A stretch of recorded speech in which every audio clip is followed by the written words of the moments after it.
we did just get the ADP jobs data, and the number is down 32,000 jobs in the month of September versus an expectation of a gain of 50,000 jobs for the month of September. So worse than expected. Markets were down going into the number and remained lower. All right, folks, so with the Bureau of Labor Statistics in a state of flux, and indications are that their monthly jobs report could be delayed as a consequence of both the internal chaos as well as the government shutdown, which we're currently experiencing.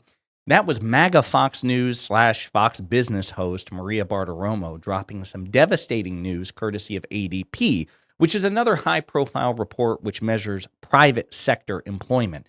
And the news is catastrophic, and the markets are tumbling as a result, which is that September lost, not gained, lost 32,000 jobs, a deficit of 32,000 jobs. And there was a brutal revision for August as well. And we have to talk about this. But before we do, if you end up liking this video and you want to support the channel, please be sure to hit the like, subscribe, and alert bells before you go. All right, folks, it's always interesting to watch Fox News go through the 5 stages of grief with respect to these brutal reports, especially when they happen under a Republican president, especially when they happen under Donald Trump. Fox loves to celebrate and nitpick and, explore the various weaknesses when bad jobs reports happen under President Biden, which for the most part they didn't. Even with the downward revisions under the Biden administration and after the Biden administration with respect to 2024, monthly job creation under President Biden is still vastly superior to that of job creation per month under Donald Trump. It's not even close, orders of magnitude apart. And with these revisions, it doesn't look good. Now, typically, I wait until the Bureau of Labor Statistics report comes out because that's a more comprehensive overlook compared to ADP. ADP again, examines the private sector, whereas BLS examines the private sector as well as, the public sector with respect to, government jobs and things of that nature as well. But indications are that report may not be coming. It may be delayed by weeks, if not months, because of, again, the government shutdown and internal chaos at the BLS. As you recall, Donald Trump fired the previous BLS commissioner because he didn't like the reports he was getting from the commissioner, even though there was no evidence of tampering. So he was like, screw it, we need a MAGA loyalist in there who will try to cook the books.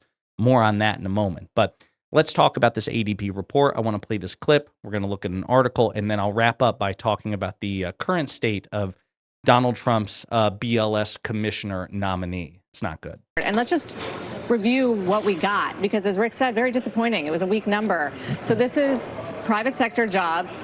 Total comes in negative 32,000. And that was a surprise because economists were looking for an increase of 51,000. It's the biggest monthly drop since March 2023. Also, the revision was not good. August was revised down sharply. The month now showing, as you can see, or actually can't see, but August goes down to negative 3,000 compared to the initial read of 54,000. There's the August revision. So 2 weak months in a row. So 2 terrible months in a row. Again, previously, it was understood that there were 54,000 jobs created in the month of August under Donald Trump. It turns out we hemorrhaged 3,000 jobs. We had a net deficit of 3,000 jobs. So that's what, a 57,000 job reduction, 54 in the, plus 54,000. And we actually go to -3. That's 57,000 jobs between the 2 reports. Not good. Not good at all. If you look, private sector payrolls have now dropped in 3 of the last 4 months, according to ADP. And if you look beneath the surface, you can see where the job losses were. Small and medium-sized businesses saw bigger declines than large businesses, which actually saw job growth. But guys, if you take the report and you compare it, some people say, oh, it's not really correlated with the government jobs report. Well, the reason I think that people are paying attention to it today is, first of all, we're not going to likely get that government jobs report on Friday, but also look at the correlation. I mean, the direction is in the right mode. Like they dip at the same time, they rise at the same time. I think it gives you a good sense, at the very least, of the trend on job growth. This is ADP private sector versus the traditional monthly jobs report that we get on Friday, where the market pays really close attention to. So I think it's a good indication that the labor market is softening and that employers are a little more cautious when it comes to hiring. And it's not good news. Again, normally I wouldn't put out a video like this because, again, I think the ADP is a pretty good bellwether, but the BLS jobs report, historically speaking, has been the true benchmark. But again, We have serious doubts about whether that report will even manifest on Friday because of, again, the government shutdown and internal BLS chaos, plus the fact that Trump is trying desperately to politicize the BLS.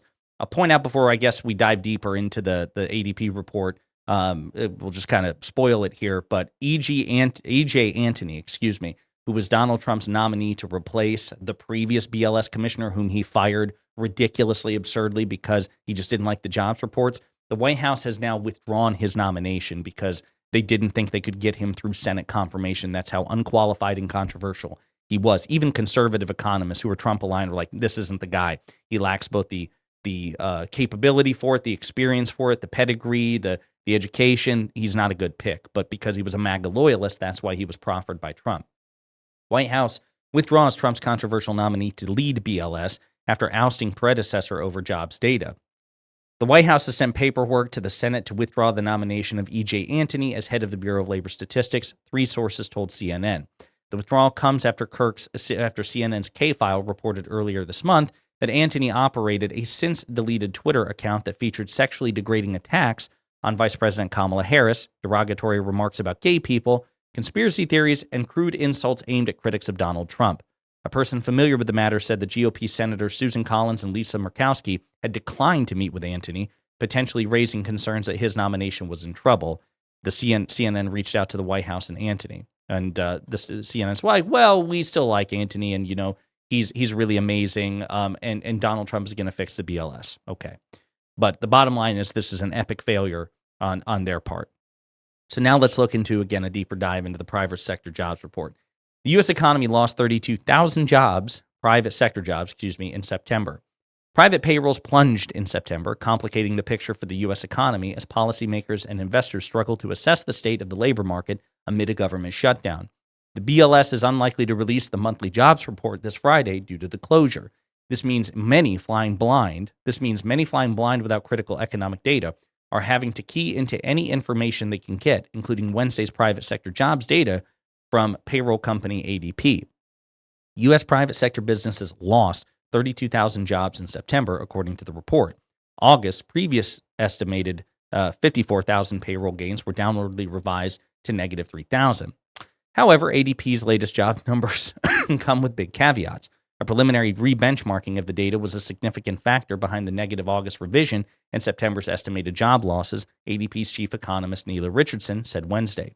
Quote, we found that once we benchmark the data, it actually shows a September slowdown that's been consistent with what we've been reporting all year. Richardson told reporters Wednesday, noting the process resulted in a reduction of 43,000 jobs in September compared to pre-benchmark data.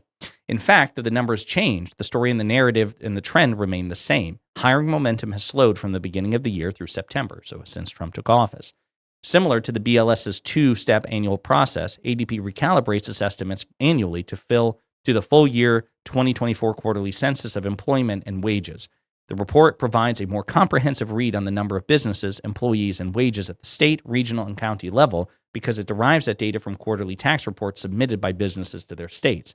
However, the QCEW is heavily lagged. And so it goes on again into more data about the current state of employment here. And again, this is a problem because the Federal Reserve, for example, when it comes to evaluating interest rate cuts, they have to evaluate 2 things: inflation and the labor market. They have to balance both of these things. And inflation is on the rise under Trump, but now we're starting to see job loss, which is likely to increase unemployment. Again, barring some sort of major change at the BLS. But quite frankly, we have now reason to question the BLS report because Donald Trump has politicized the BLS for the first time in American history. So a good BLS report may not necessarily reflect the nature of the economy because Trump is bending over backwards to try to politicize it and only produce reports which are favorable to him. So who knows? That report may not happen. We may not get the report. It may happen, but we may get the report in a delayed fashion because of the government shutdown. And if it says something which radically contradicts the ADP jobs report, I mean, can we trust it? Because again, Trump just went out of his way to fire somebody because he believes that the reports are too bad for him and he doesn't trust them. He only trusts them when they're good.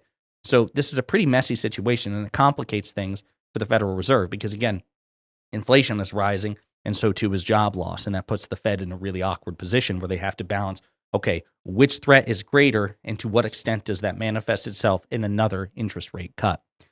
There we have it, folks. Bad economic news under Donald Trump. And as Maria Bartiromo herself was very unhappy to report, the markets are also suffering as a consequence. Bad economic news for Trump, and Democrats should relentlessly hammer this home to the base and to independents. In the meantime, let me know what you think in the comments.